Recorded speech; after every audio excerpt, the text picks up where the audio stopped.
So I freaking love my dad. Like, we're like this. I was very fortunate as not to sit in some orphanage and not be adopted, as there are so many kids who are like that.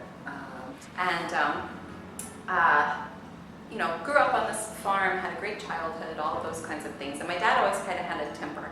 I was able to find somebody else to kind of go work for, took some accounts along with, with me as a salesman for this company, Gardena. A year ago, I decided to start my own company. My father often used to say to me, honey, you gotta just let it go. You gotta be different. In doing so, I've actually realized that the secret to living is actually giving. I want everybody here to think about a time you had an experience of sleeping through your alarm clock. What if a company culture could actually be based on giving? Not only giving to other people, giving back to the community, but actually giving to our employees. He brought us from New York into a country town, and not really a town, it was actually the country outside of town, into this old stone house. Finally, after about 6 months, the owner of the company finally agrees to have a meeting with me. How many people do you know that don't have time to exercise on a daily basis, that don't have a meditation practice, that don't get to come to captivating speakers and shake your booty a little bit and kind of let the day go? On the day of the meeting, it happens. Wake up, look at my alarm clock, boom, I'm an hour late. I pop out of bed looking like the Exorcist.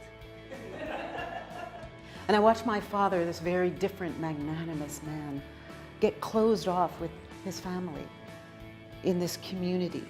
So I thought, wow, what if you start a small company and one of the job requirements is actually transcendental meditation? I run outside. What do you know? It's pouring rain. I got the hell out of that place as fast as I could. I had it worked out. When I was gone out of high school, I was out of there. I went to Philadelphia, I got into the College of Performing Arts. I was so happy, I literally left that behind. Driving to work, and I realized I need to get something out of my briefcase. Look to my right in the passenger seat, briefcase not there. What if you're in LA traffic, you're trying to get to work, you get to work and you walk into a beautiful space and you all sit through a beautiful guided meditation every single morning? I decided I would get an agent. Why not? Maybe do some commercials. This agent called me and said, we have a very interesting casting. And I'm so excited that I have this opportunity to share, and I've made it my mission to actually make this happen. Then out of nowhere, car cuts me off. Going up the elevator, I'm really nervous.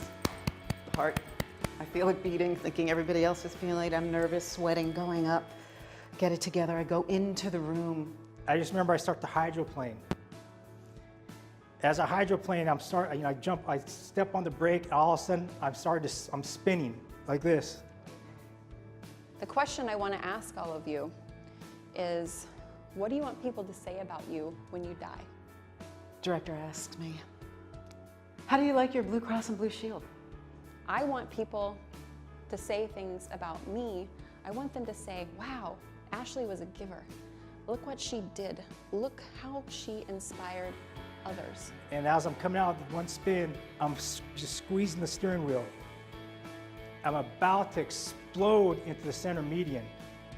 I said, I actually think it sucks. Insurance sucks.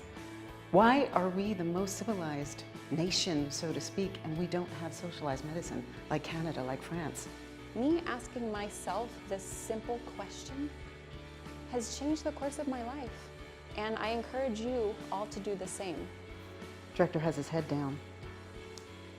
And then he looks up. And he says, you're a girl. You got the job.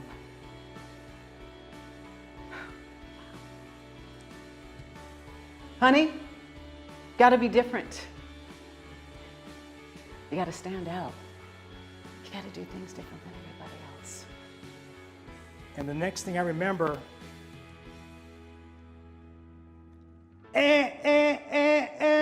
my alarm clock goes off.